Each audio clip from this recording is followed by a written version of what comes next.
Uh, First of all, I'm very much honored that you have a chance to speak right here. And also, I thank the organizers for arranging my talk after Professor Fisher's talk so that I can add a footnote to show how much influence and Professor Yang's work at a very early stage could still have on the frontier research, actually in a very different fields from what his results was supposed to have applications. Actually, it's in quantum computation. So my main research was in quantum computation. I was studying spin decoherence, and so found surprisingly there's a profound link between the Nanyang zeros and qubit decoherence in quantum computation. Okay?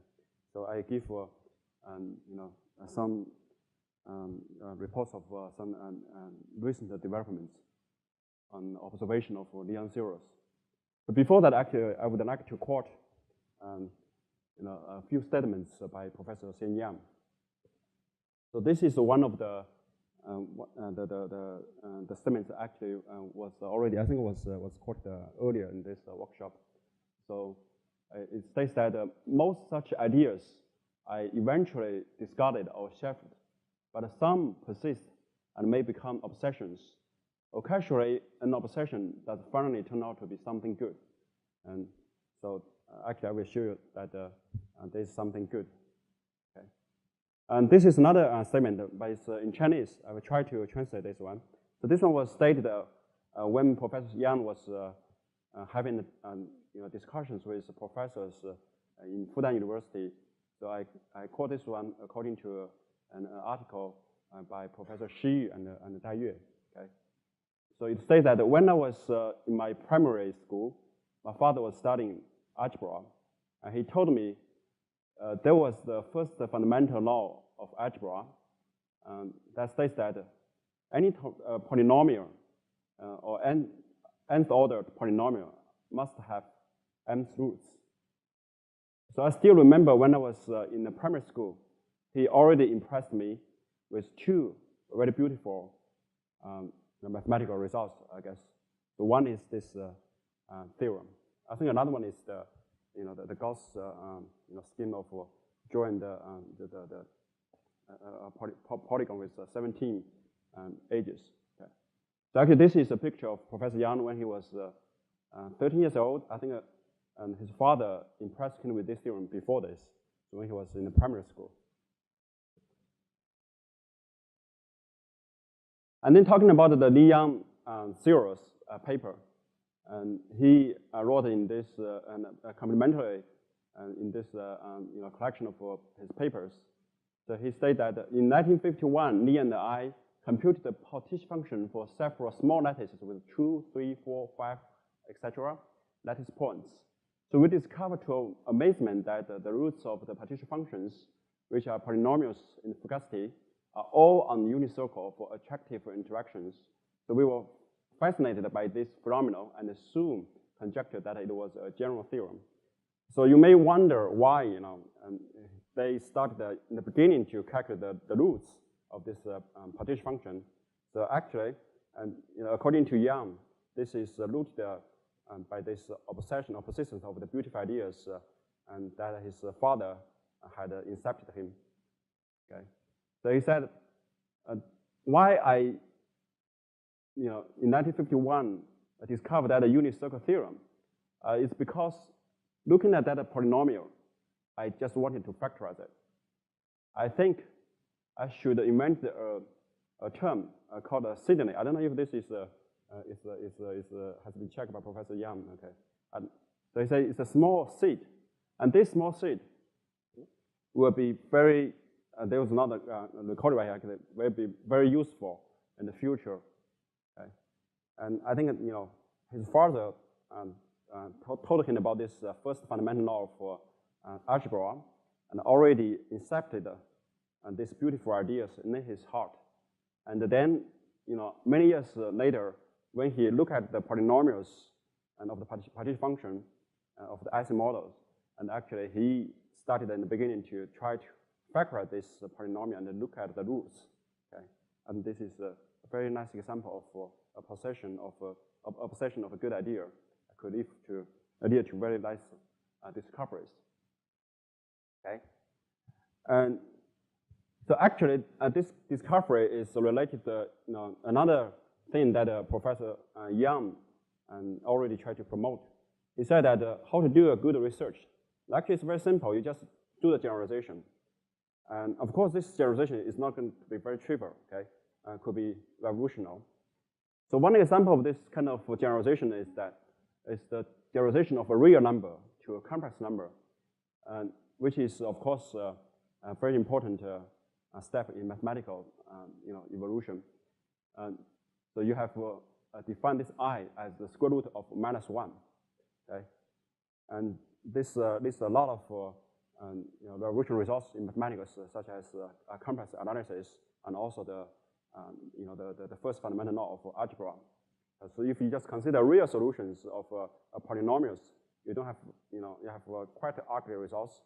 But if you look at the solutions on the complex plane, all of a sudden become very beautiful.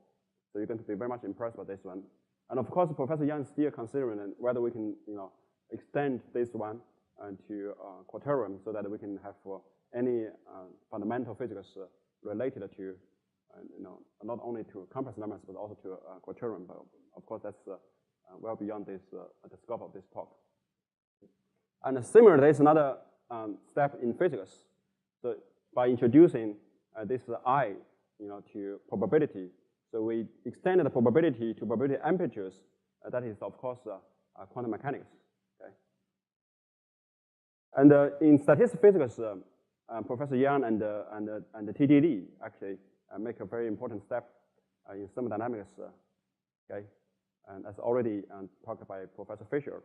So, and they generate this fugacity, from a real number to a complex number, and that leads to the discovery I'm going to talk about today. Okay, so actually they consider this general IC model. So you have a coupling between spins, okay, with constants. Actually, this model can be actually defined not only one dimension, two dimension, or three dimension. It can be any networks.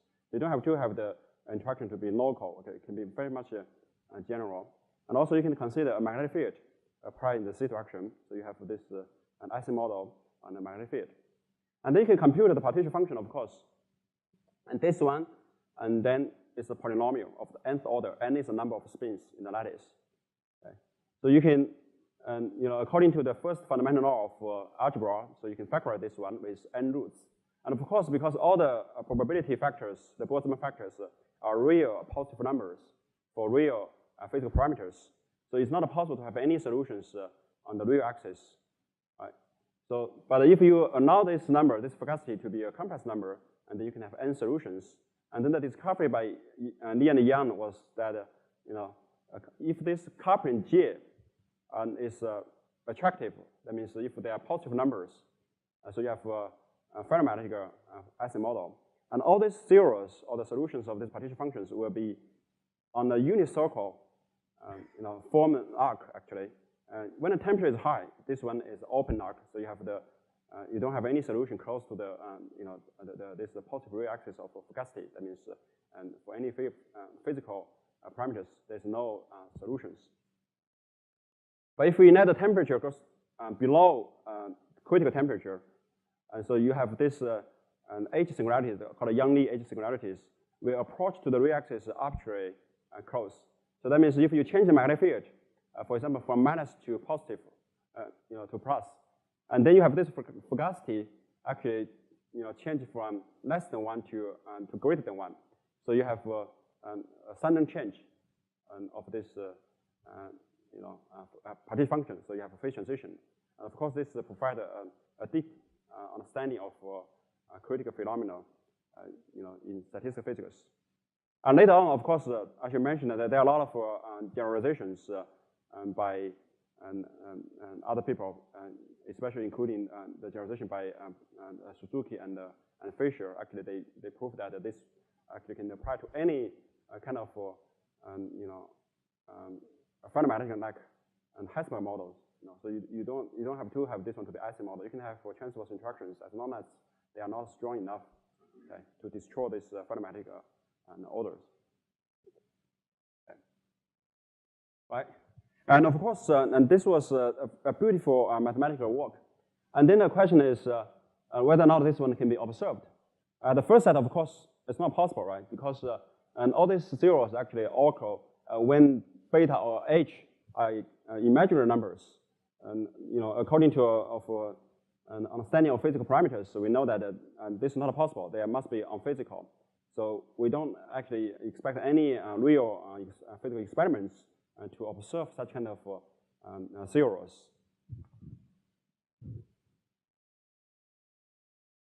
Okay, and actually there's another related question which I was obsessed for a couple of years. We know that in theoretical physics there's something called a weak rotation. For example, you can calculate the propagators for finite temperature. But on the other hand, you can also calculate this propagator as a function of time. Okay, for the finite time or finite temperature propagator, and they are related just by weak rotation. Okay, it's just like elliptical, a continuation. Okay, so then there's a very naive question. You know that if you change the temperature, so you lower the temperature from infinite to 0, or you change beta, the inverse temperature, from 0 to infinite, at a certain point, you could have a critical point. That's called a critical temperature. Okay, and then let me ask a very naive question. So what about if we keep the temperature as high? Okay, and then just change the time. Okay, let the system to evolve freely, and then would there be a certain point at the time that's called a critical time, so that we can have the critical phenomena by observing, for example, fluctuations of a system that is in equilibrium. Okay, so this, of course, is something of curiosity. Right. To answer this question, actually, I should have to acknowledge your collaborations with a number of papers, especially this guy. This is Bobo Wei and a postdoc in my group, and also the experimentalist in the University of Science and Technology of China, Professor Xinhua Peng. Okay, and she actually did a beautiful MMR experiment to show that the Liang zeros actually are relevant in real experiments. Okay, and first of all, we wish to realize a complex number. Okay, to make a complex number in a physical observation. Okay, so we know that there are actually two fundamental laws in physics which are related to the probabilistic process. One is the Boltzmann distribution. You know that the probability of any state is proportional to the exponential function of minus the inverse temperature beta and the energy times the energy. Right? This is the Boltzmann distribution. And also in quantum mechanics, we know that probability amplitudes is given by actually the exponential function of the minus I. So the I appears right here, and the time times the energy of the system. Okay. So if we could combine these two fundamental probabilistic properties of a system, we could actually have a complex number. Right? So now let's just naively just put these two together. Right? So you have a system initially at certain thermal state, and then it evolves according to another Hamiltonian, Hi. Okay, and then suppose this Hi is just one component of this total Hamiltonian. So you can decompose this Hamiltonian as a summation of lambda k times hk and O for k. And then if we choose this, you can choose this Hi to be any hk. And then equivalently, you actually, if you observe this quantity, and you actually see that this lambda k now is continued to lambda k plus it over beta, so that you have a complex parameter. But of course, this one actually is not exactly observable. So this is not directly observable. But later we will come back to see how we can actually construct such kind of propagator. Okay. For example, if we choose this Hi to be the summation of all the spin operators along the z direction, and then you know that this parameter lambda k is just the magnetic field, right? So then the zeros, according to this parameter, actually is just are just the Liang zeros. And of course, you can choose the h as just the total Hamiltonian, and then the temperature itself is continuated, and then you got a Fisher zeros, as just mentioned by Professor Fisher in his talk. And of course, you can invent any kind of zeros that you would like to observe. Right? So you can choose Hi to be, for example, the interactions between two spins in the x direction, or you can choose the next nearest neighbor interaction, and so on and so forth. Okay, there are many kinds of continuation that you can do. Okay. Right. And now I would like to, give a brief introduction of how we can realize this kind of a propagator in real experiment. So we consider a spin first, okay? So you know that a spin has spin up, spin down states. So in quantum mechanics, we can write this as a superposition, and then you have this, geometrical representation, of this spin state. And I don't know, first invented by Feynman or by Bloch, okay, or whatever. So you can have this direction given, depicted by these two angles, theta and phi, and to describe this quantum state. Right. And then you know that if there's a magnetic field, and this spin is going to be rotating about this magnetic field, right? So the angles is actually determined by the precession frequency times the time. Okay. And in particular, so if we have a random field, that means this B field has some kind of noise, and then this spin is going to precess about this magnetic field with a random phase angle accumulated.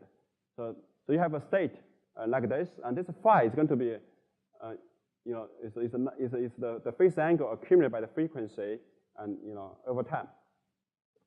If you measure the spin polarization in xy prime, that's something that we can do in experiments, right? So you just measure this spin polarization in xy prime, and this one actually is proportional to the phase factor given by this. But you know that if there's noise, then this phase factor actually is going to be a random number. So then the average of this phase factor, or the average the measurement of this spin polarization in xy prime will give you a decay function. So that's called a spin decoherence. And this one has a greater relevance in quantum computation because you don't want to have a state that is not a good, it's not a coherent. So you want to keep a state in a coherent state. But now this decoherence actually reflects the property of this noise, right? But this noise came from a spin system, can come from the fluctuation in a spin system, okay? Right. To give you a little bit more illustration of this, how the experiment is done actually. And so we can actually prepare this spin state in the initial state as a spin up and spin down state superposition. Okay, so that means the spin is in the xy plane, and then you let this spin to rotate. Because this spin could feel different, magnetic field due to the noises from the environment, and then you have this spin rotate faster, slower, randomly, and you put a lot of them together, you're going to put it into random directions. And then the summation of the polarization in xy plane gives you the decay of this coherence. That's called a spin decoherence. And this is actually what we measured. So we measured the spin polarization in xy plane. That gives you the phase factor, averaged. Okay, right? But then how is this phase factor actually determined? By this fluctuation of the spin system we want to study. Okay. So now we can have a spin. This is A. We call this a central spin. And this spin actually can interact with a lot of other spins, such as the spins in the IC model. Okay, so we call it a bath. So this is actually a spin bath model. And then you have the Hamiltonian, this H, that is the interactions between among these spot spins. And also you have the interaction between this central spin, we denote as SC, and the bath. Okay, so this B is the magnetic field felt by this central spin, but actually it's the interaction Hamiltonian of the of the bath spins. Okay, and now if you look at the evolution of this central spin, A, okay, and now you have a phase factor accumulate, right, according to the phase we have just discussed, and then you measure the spin polarization that gives you this decay, and then the spin polarization averaged is nothing but just the phase factor averaged, and this phase factor averaged is what? It's just the summation of different configurations of the spin states in the bath with the weighting factor given by the Boltzmann factors. So now you have the two things putting together, right? So you have the Boltzmann factor and of the bath spins, and also you have the evolution, and this B could be just any coupling to the bath spins. So you have this, now you look at this one, and this is nothing but just the compressed propagator we are looking for. Okay, so now we have established actually a link between this central spin coherence and also the partition function of the bath, but on the compass plane. Okay, so now the partition function on the compass plane becomes physical observable. Okay. Right. So then we just consider as one example the IC model, right? So then you have this coupling designed as the summation of all the spin operators in the z direction. So this B is nothing but just the spin operators and of the bus. So now you say that if we just do the same calculation, you know that you are actually trying to observe the partition function in the compass plane of the fugacity.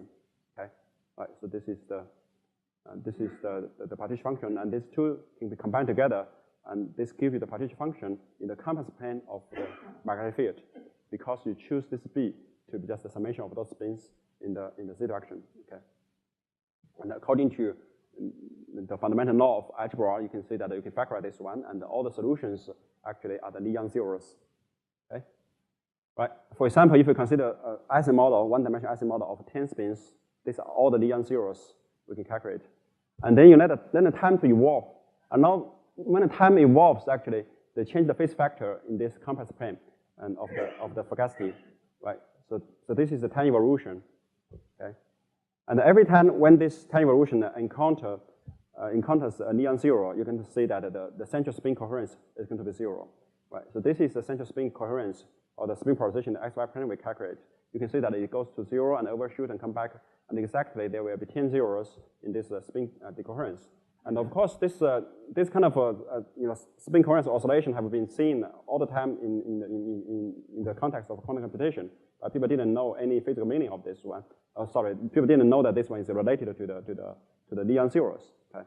So we found that this actually a one-to-one map to the Nanyang zeros, right? And also related to the time domain phase transition or the critical times. Actually, if you have the thermodynamic limiter, so you can have many and more Nanyang zeros accumulate along this arc. Right? They form a very dense distribution, but there will be no Nanyang zeros in this part.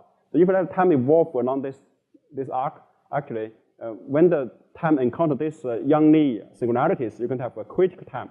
Okay, so that means if you see if you observe the central spin coherence, it goes down to 0, and it remains something like a very small quantity. So this is amplification of this point. So you have critical times actually corresponding to the Yang-Lee and edge singularities. So we do have time domain phase transitions even for systems that are at a thermal equilibrium. Okay.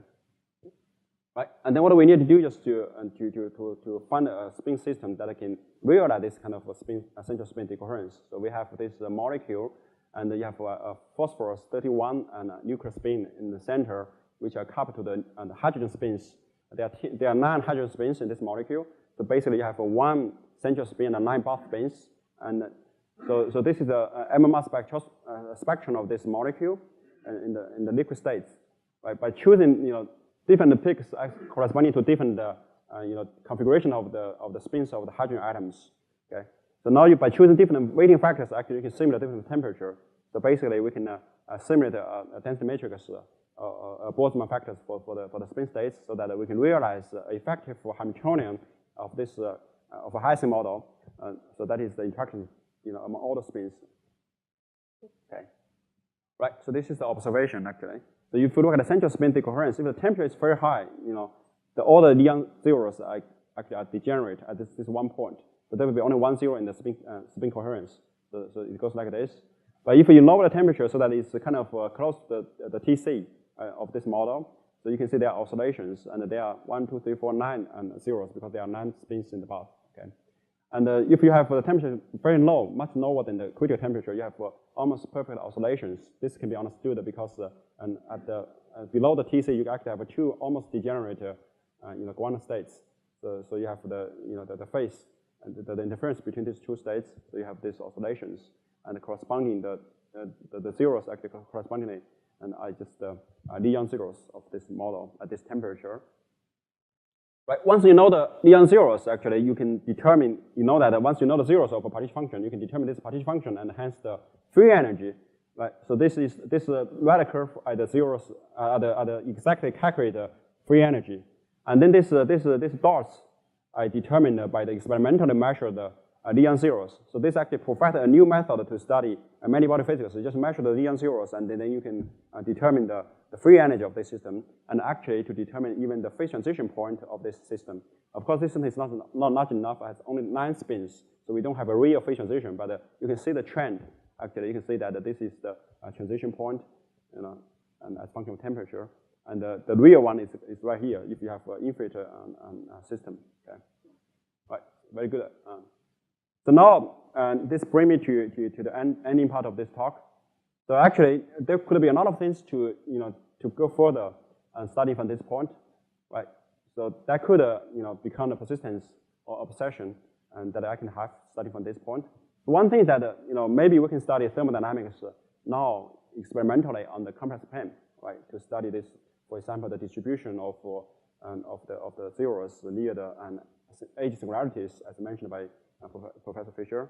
And also another interesting that maybe we can revisit this interest of the studying Riemann hypothesis using the Nanyang zeros. Actually, when the Nanyang zeros paper was published first, and there was an immediate interest of considering the Riemann hypothesis could be just a special case of the Nanyang zeros. Okay, and of course this does not lead to any concrete results yet. And for review, you can see the paper by Loft in this paper. And another thing that we can do is that so now we can study this complex and the thermodynamics in the complex plane, and we know that if we have an analytic function, we can determine the partition function at any point just by going through a loop. Right? So any point within this loop we can be calculated or measured by just measure or calculate the partition function along this loop. Okay, so this may lead to a new concept like a thermodynamic holography. So we providing a new approach to studying many-body physics. Okay, so this is the last slide. Okay, it's the end, but it's endless end. Okay, and so I just show you a small piece of work that we have done, which could be an example, of how long-standing inference and that the professors Qinling Yang's work can have, right? And actually, I want to quote what the favorite point by Eliot and of Professor Yang. So he said that the end is where we start from. Okay, this is the Chinese philosophy as well. So you have a circle, and then you have the ending is always the starting point. And in a speech in 2008, Professor Yang gave to promote his new book. He said that this is my life. My life at this point already draw a circle. So that means he has a new start. And at the end of his talk, he showed this unit circle of Nanyang zeros. Thank you very much.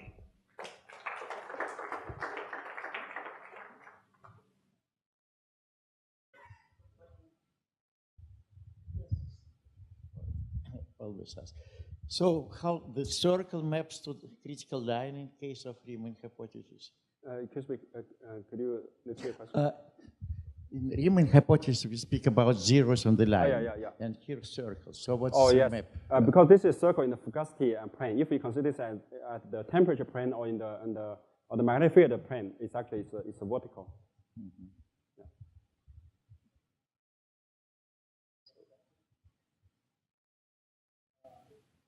I'd like to ask a almost irrelevant question. That is from Professor Fisher's talk. That is from Professor Fisher's talk. You also talked about the zeros on the complex plane. And you also talked about the zeros, the complex plane, in square root of -1. In other words, if there is no I, there's almost no physics. If somehow the mathematicians didn't come up with I, we probably wouldn't even have quantum mechanics. So why did the mathematicians introduce square root of -1, and who introduced it? You want two roots to the logarithmic equation. But this is, way back. Way back, well, you think of a parabola, and when you rotate it slowly up.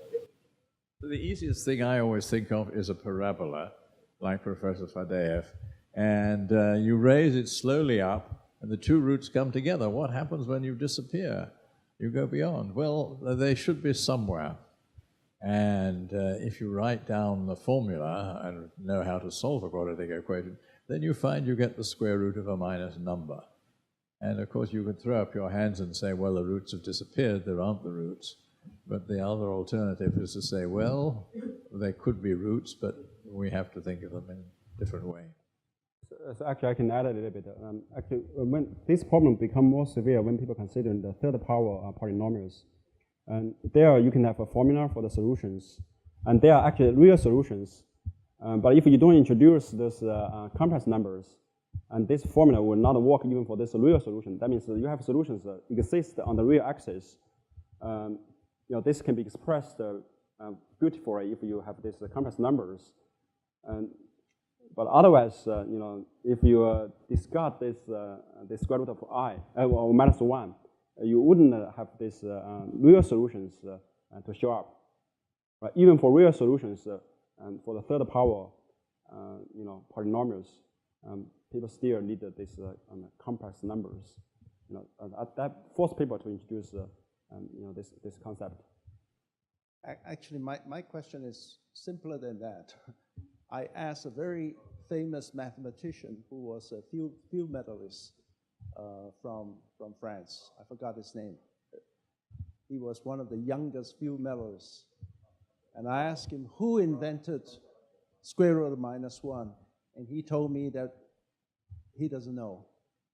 And in fact, it's probably started around the 11th century. And he doesn't know why in 11th century. That's right. So why did someone would come up with square root of minus 1 and think it's useful way back? Anyway, thank you. Thank you.